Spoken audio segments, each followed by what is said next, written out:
right, welcome back. We are moving into chapter 5, and we're going to talk about cognitive development during infancy here. So in this PowerPoint, we're going to focus mainly on the elements of the chapter that dealt with Piaget, elements of cognitive change, perceptions, perspectives, I should say, on cognitive change, and we're going to spend quite a bit of time actually on language development. So there's more to the chapter than that, but that's what we're going to be highlighting in this presentation. So remember that Piaget had several stages, but the first of those was the sensory motor stage. So this is essentially the 0 to 2 years of age stage.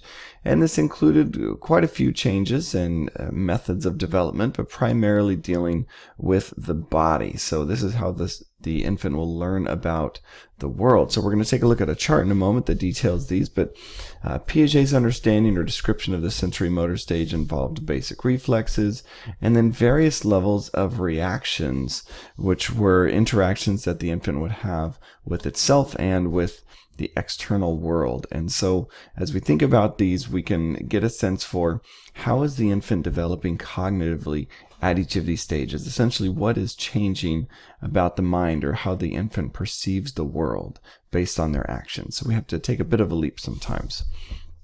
All right, so you guys can read these on your own, so I don't want to read them to you and waste your time, but some things to be thinking about here.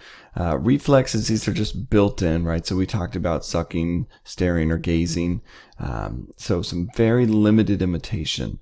But then if we move on past that first month of life here, we get to what we call primary circular reactions.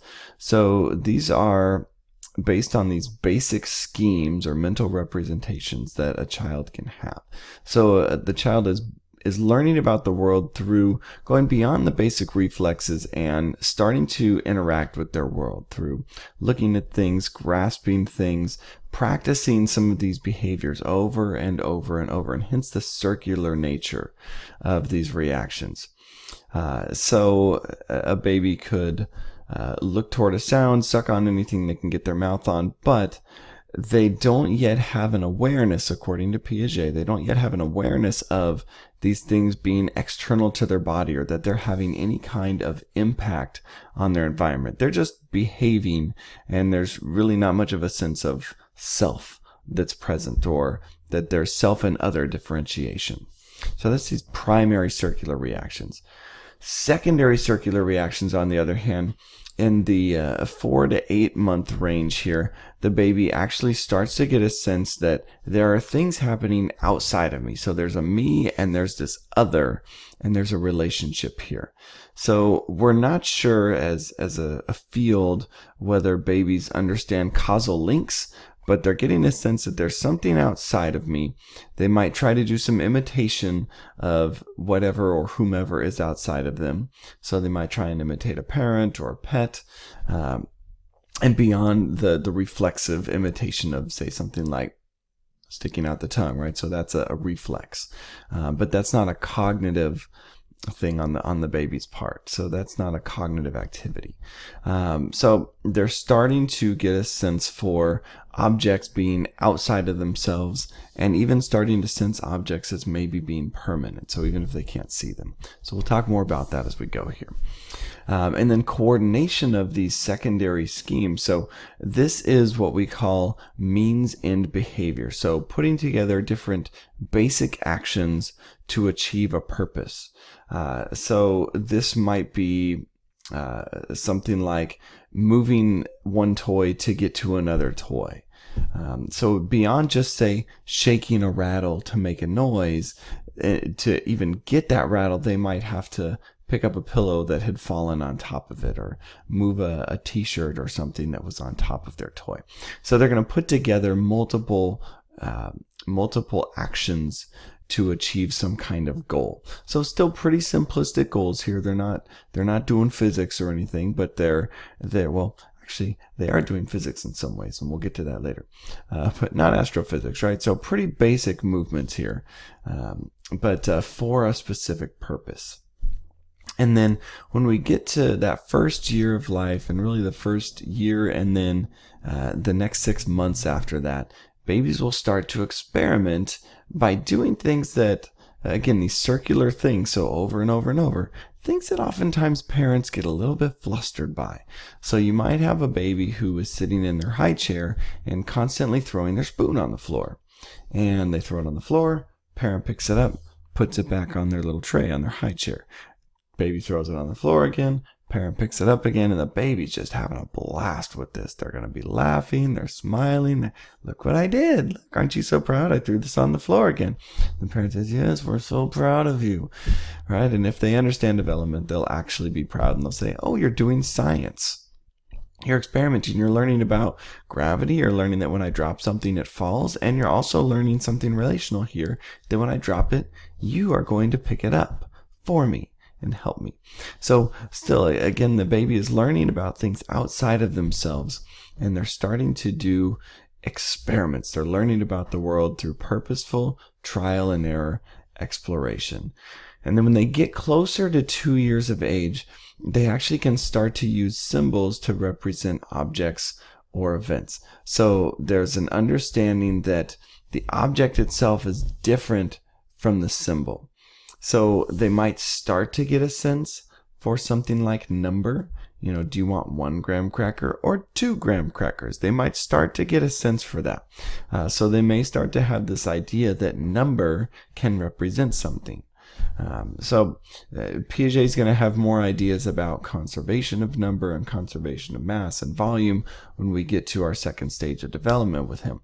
But in this sensory motor stage, babies are just barely starting to get this idea of symbolic representation, which is really important for them moving out of the sensory motor stage and into the pre-operational stage of development. So go ahead and read through this chart here again. Get a good sense for what each of these stages really does, these kind of sub-stages here. All right, so we mentioned object permanence a minute ago, and object permanence is the idea that objects still exist when they are hidden from sight. So you can get a sense for this not existing for infants when they scream and cry hysterically when mom leaves the room. So you might see a baby who, if they cannot see their mother, they panic and they scream and the world is ending because in their mind, mommy is gone forever. Mommy has disappeared. I cannot see mommy, therefore mommy does not exist. So that youngest age of child may not have object permanence. They may have no idea that mom still exists even though they can't see her. So this first couple months of age, they are going to show surprise and maybe even fear depending on what the object is when it disappears. And then when they get to around 6 months of age or so, they will recognize, hey, this thing still exists. I just can't see it anymore. Let me go ahead and take a look for it. So they may do a little bit of exploration. So we talked about chaining some of those secondary actions together where there's a purpose, a means in behavior. So they may look for a missing object, and that would be a means in behavior. And then at 8 to 12 months of age, infants will reach or search for a completely hidden toy. Now, we're going to talk about some of the limitations of PJ in a little bit, but notice that he's talking about looking for a missing object and reaching for. So his kind of pinnacle of object permanence is that you've reached for an object that was hiding. You've physically gone out and searched for it. So remember that for later. All right, so Piaget talked about imitation, and so imitation being just copying something that has been presented. So at 2 months, they can imitate actions that they see themselves make. So it might be something like they see their legs kicking or their hands flapping, something like that. At 8 to 12 months, they can imitate other people's facial expressions. So maybe a smile, surprise, right? So they might be able to do something like that. Now, these are still actions, though, that are in their basic repertoire. So a child might look surprised, and then they're also just imitating someone else who is showing surprise. But it's something that they were already able to do. So at 1 year old, they may start to imitate actions that were not in their basic repertoire. So they're showing that they were able to take on and learn a new action. And so then finally at 18 months old, deferred imitation. So they may see something and then, a few hours later, a couple days later, they may try and do it again. So they may see, for instance, I'm always thinking of my own kids with these examples, but my father-in-law is a handy guy, a handyman. He fixes things and fixes things, builds things, etc. So, I might see my 20-month-old walking around and trying to fix something. So I might see him grab something that looks kind of like a hammer and go and hit something, or he might take his toy drill, and go to fix something because he's seen Pop do that. He's seen his grandfather do that. So that might be hours or a day or two later that he does that. So he's taking on behavior that he's seen in someone else at a later time. All right, so there are several people who would challenge Piaget's views, and the biggest typical critique of Piaget is that he tended to underestimate the cognitive capacity of infants. And part of this probably was due to his methods of research. So we'll get into that in a moment, but he had what we call an inaccurate equation of the infant's lack of physical ability with a lack of cognitive understanding. So remember we talked a moment ago about reaching for a hidden object as being kind of that pinnacle of cognitive development there. So if an infant was unable to demonstrate that they could reach for something, then he assumed that they weren't thinking about the object being there. And so there have been newer developments in research using computers, using different screens, that have allowed researchers to understand that infants several months younger are actually able to have some semblance of object permanence. All right, so in terms of modern studies of object permanence, what we've learned is that it's more of a process than it is one moment of discovery. So there will be steps or gradations in object permanence. Bayergian, and I'm probably butchering that name, noted that babies as young as 4 months old could show signs of object permanence. So many months before Piaget saw that happening fully. And so then at around a year of age, babies can use object permanence across multiple situations. So it's not just tied to the experiment, but it's something that's transferable to multiple situations. All right. So Spelke has an interesting approach here to understanding cognitive change in babies. And Spelke used something called the violation of expectations method. And so I mentioned earlier that babies aren't doing physics, and yet they kind of are. So they're not out there calculating the mass of gas giant planets and all this, but what they are doing is recognizing that there are certain properties of objects that are going to be consistent. And so if they've learned that something is typical for a type of object, and they see that object behaving in a new way, they're going to gaze longer at it, and they're going to probably appear puzzled. They're going to say, okay, well, why is this happening? This is not supposed to happen. This is not how I have come to understand this object to behave.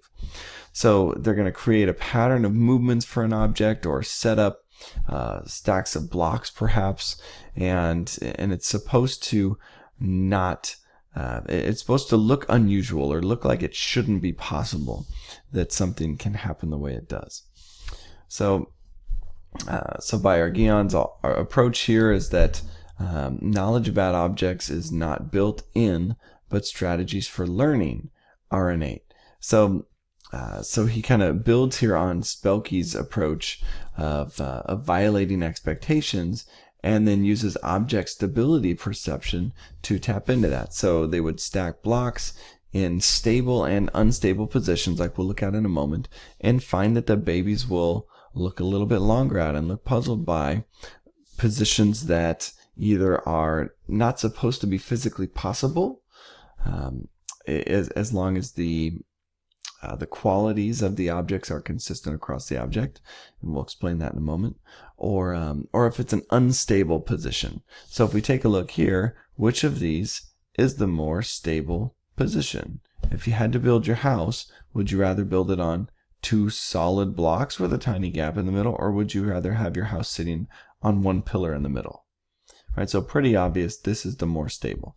So infants tend to be able to recognize that B here is the less stable option.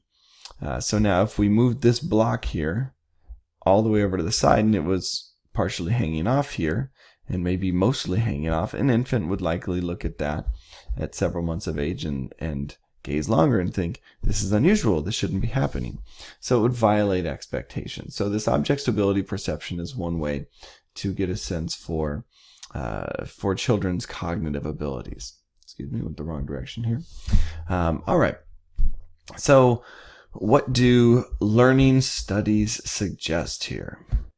Well, one thing that we know is that learning tends to build on itself. So learning is sequential. So in kind of a similar way to math, that it's hard to learn concept B without first having learned concept A. So like it'd be hard to learn multiplication without knowing that multiplication is essentially just lots of iterations of addition. So in that sense, learning builds on itself for babies. So babies will first respond to a broad category, a superordinate category, before basic level categories. So they might learn animal before they learn dog, and they would learn dog before they learn Doberman, right? So they're going to learn at that broader level first. And then at 12 months of age, they've learned both of these types of categories. Around 2 years, they can understand smaller categories nested within larger categories. And then by 5 years, they just generally can understand categories. So for instance, my 4-year-old today, we have some butterflies that tend to frequent our backyard. We've got lots of flowers in the backyard, and they like that. So they're flying around. We've got some orange butterflies, some yellow butterflies. And I said, hey, Jackson, do you know what kind of butterfly that is? The orange one. He said, no, Dad, what is that? And I said, that's a monarch butterfly. And he said, oh, well, what are the yellow ones called? So he understood it's not just this category of butterfly within this category of animal, but there is also a category of monarch butterflies within animals. So he understood those 3 layers, and he also extended that not just to the one that was named, but oh, there's this other yellow butterfly, and what is that called? And he saw a white butterfly with little black spots on its wings the other day. What's this one called, Dad? So he understands that there are different names. So there are many different subcategories. So he obviously doesn't understand the King Philip came over from Greece singing songs thing that we learn in biology about all these different categories of animal, but he gets that there are multiple categories to things. That's a normal thing for him to think about. All right. Wouldn't be right talking about learning without getting into operant conditioning a little bit here. Operant conditioning being we'll simplify it quite a bit here, but the idea that we learn things based on the consequences of our actions.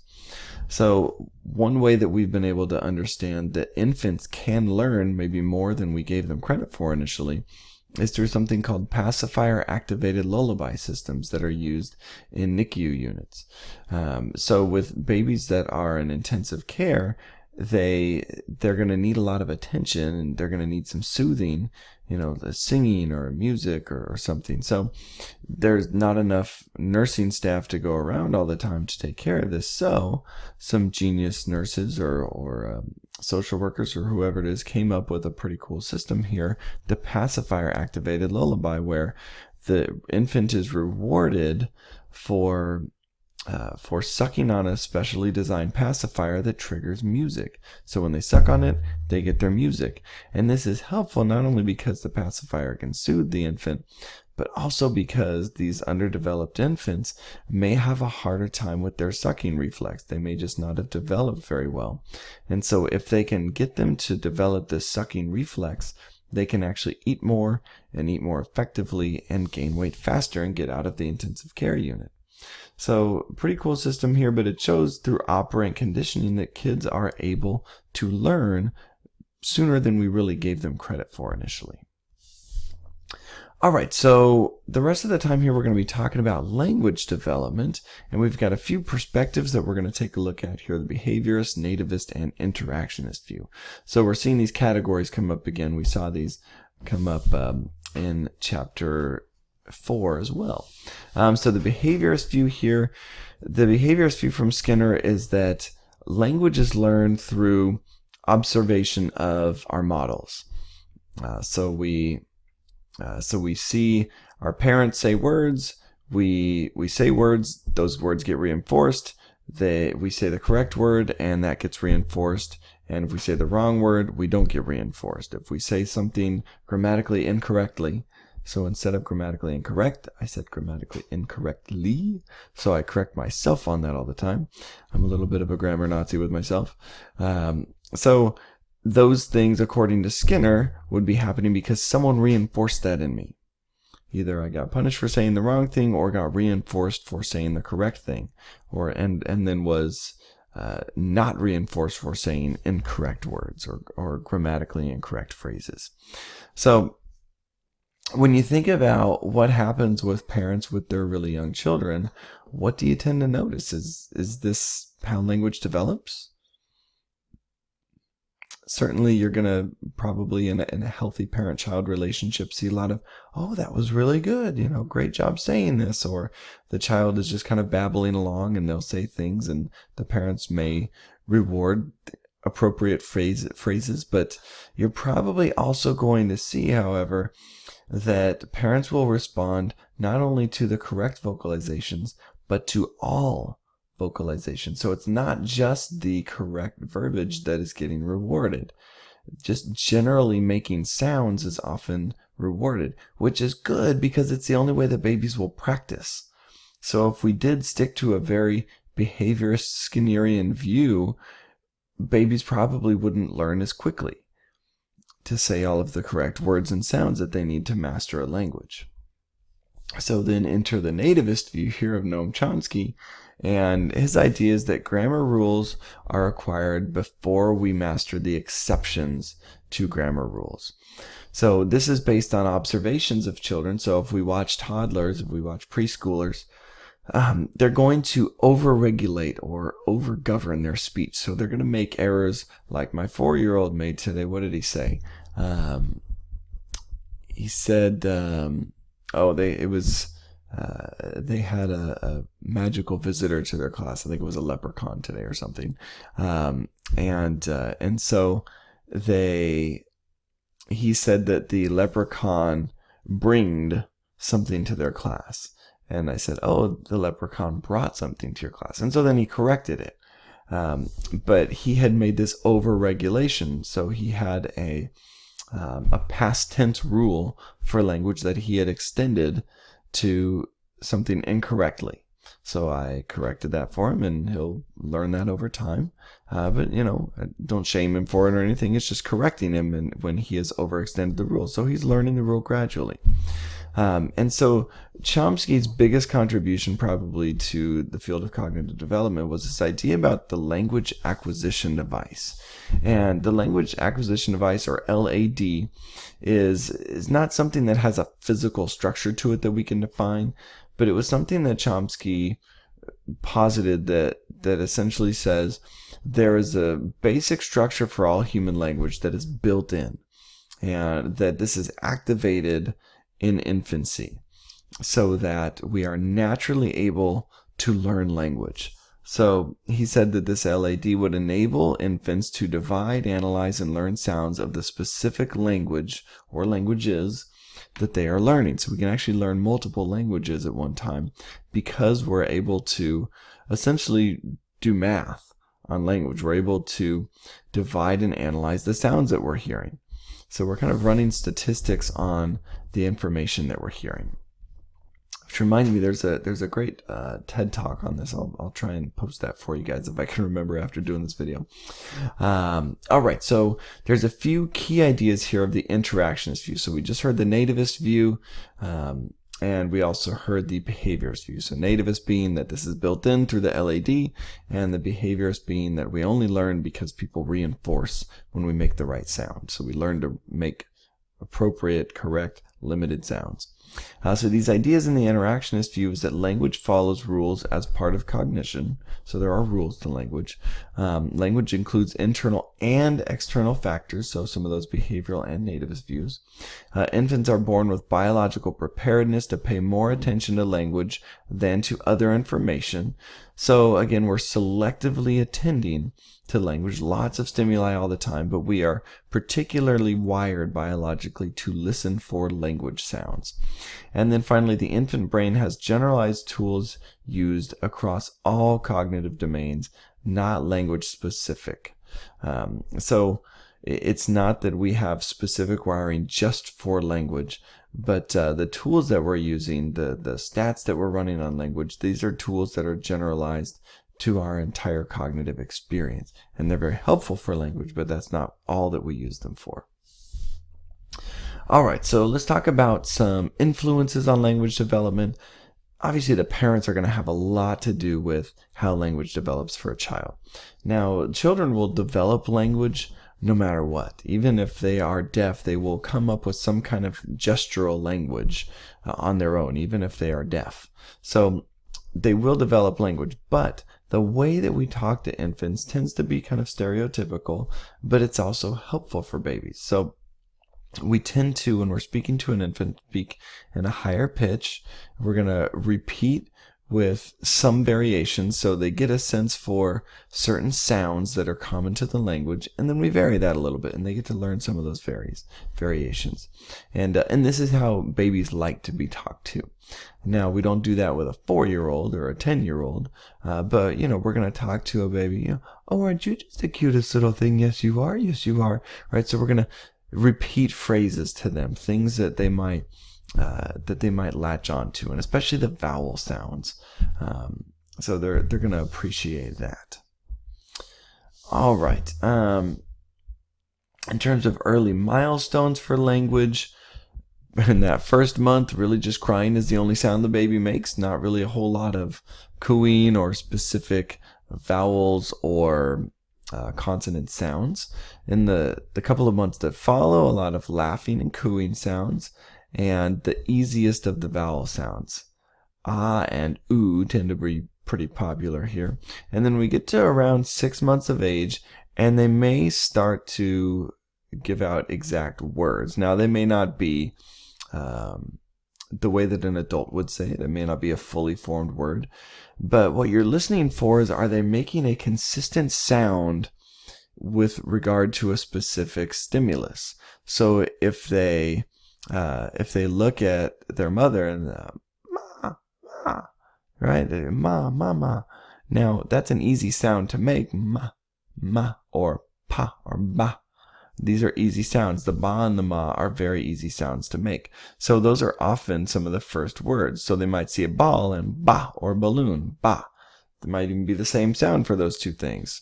And frankly, to them, they look pretty similar. And so we might think in terms of Piaget about assimilation here with a ball and a balloon.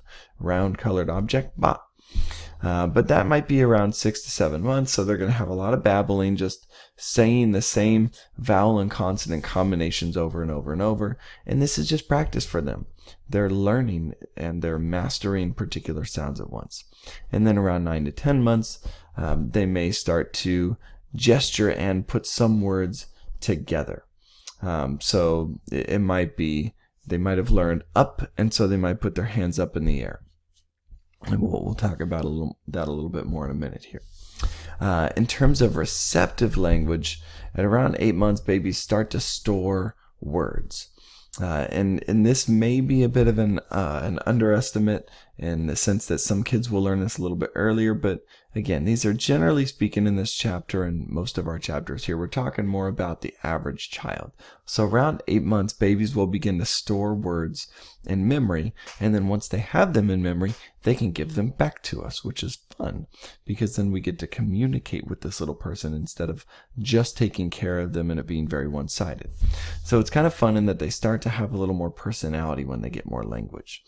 At around 9 or 10 months, they can typically understand 20 to 30 words. So you might actually be able to get them to, if they're crying, you might say diaper or milk or whatever their things are, book, right? They might know these words, and then they might smile when you say the word that they are thinking of that they want.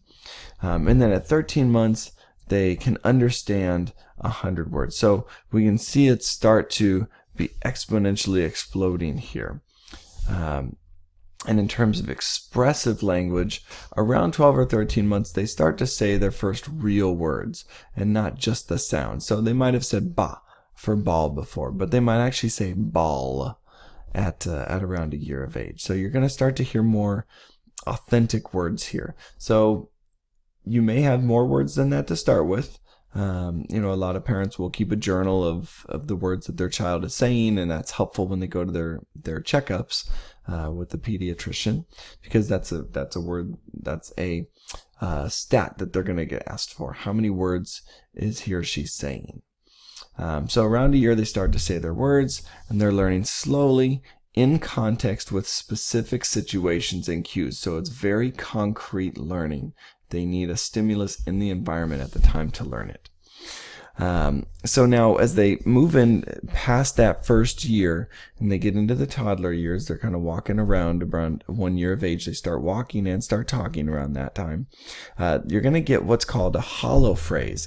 And so this is that up with the gesture. So you're getting you're combining a single word with a gesture that conveys a complete thought. So when they say up, what they're saying is, "Mommy, will you pick me up, please? I want to be carried right now." But all they have is up. But they're still communicating an idea. So they're communicating something from one person to another. And then in terms of naming objects, so their expressive language just explodes. So around 16 months old, they may have around 50 words. And if you just go 8 months more down the road, that will have sextupled into 300 or more words. So they just get their language acquisition, it just starts booming in this second half of the second year of life. All right, and in that second half of the second year of life, they start to get these simple short sentences. So, "Daddy, up," or "More milk, please." You might get 2-word sentences, maybe even a 3-word sentence in there. But typically it's going to be something like "more milk" or "want ball," something like that. "Outside." So I remember my parents telling me that one of my favorite phrases as a toddler was "outside, play ball." This does not surprise me at all. That is still one of my favorite phrases. I just don't get to do it as much. So you might get a couple word phrases there. And so then the threshold vocabulary reaches around 200 words or so in those first couple years of life. So this is for expressive language, and it might go as high as 300 or so. But typically you're looking at around a couple hundred words here in these first couple years of life. And as far as sentences go in starting language, they're starting to pick up on some of the rules of their language and use them. And they'll probably overcorrect, as we talked about before, but you'll start to see them following some rules for language. All right. I'll let you guys read through these on your own, but take note of some of these important things here. When does babbling happen? Around 6 months. When are they using these one-word and gesture hollow phrases? Around 12 to 18. Telegraphic speech, the "up, daddy," or "more milk." These are 2 to 3 word sentences that express a complete thought here. That's your telegraphic speech. All right. So definitely take a look at that chart. Now, in terms of the rate of development, kids learn at similar rates, but it's going to be slightly different for everybody. And most of the kids who lag a little bit behind tend to catch up by the time they are getting into school age. Really what we want to be checking out is if you have a child who's not talking by the time they get to around 3 years old, that is considered abnormal and should be something we're concerned about. So we want to get that child, if they haven't started saying these one-word, maybe even 2-word sentences by the time they get to 3 years old, that's of concern. If they're not babbling and cooing by the time they get to that 6 months to a year stage, that's of concern. We're not going to panic at that point, but around a year they should have a couple of words. They should at least have good receptive language and be able to communicate somehow, maybe through gestures. So we want to know, are they being social then too? So if they don't have language, are they at least being social? Are they gesturing? Do they seem to understand you? Can they follow instructions? So these are all things that your pediatrician is going to ask you when you bring your baby in for that 1-year checkup. So those who don't catch up in terms of language development tend to have pretty poor receptive language as well as expressive language. All right, and finally, some last couple of slides here on language development. So we took a look at the rate of development, but kids will also express a difference in style. So we've got a couple different styles that have been defined here: expressive and referential style. Expressive style tends to be they're going to use more pronouns like you and me, and they're going to use more social and action-oriented words like yes and no. So that's answering someone's question that they've been asked. Please, so milk please, something like that, as opposed to just more milk. So there's something social there. So that'd be more expressive style. A referential style, this kind of kid may be a little bit more cognitively oriented. It's going to spend more time, working on a puzzle, doing some kind of cognitive solitary play. So their early vocabulary is made up more of the names of things or people, so more nouns oriented than verbs oriented. So those are just a couple of basic styles. Neither one's really better than the other. Just different ways of approaching things. And then our last slide for chapter 5 here has to do with culture. And so research has pointed to these things being pretty consistent. All of these things we've been talking about being pretty consistent across cultures. And of course, the specific words that are used are going to vary across cultures. But the idea that babies will coo and babble in those first 6 months or so of life holds pretty consistent. These hollow phrases, one word with a gesture, that's pretty common. It's just, what is the word going to be? It's going to vary by language. But we tend to see these things pretty consistently across different cultures.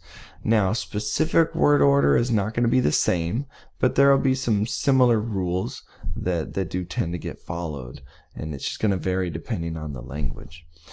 So kids are learning the sounds, they're learning inflections, they're learning things that are specific to their language. They're learning their vowel and consonant sounds, and even some, clicks or whatever it might be that's in more idiosyncratic languages and maybe more remote areas. But all of these types of rules are pretty common for most places. So that is all for chapter 5 here. So take care. We'll see you in chapter 6.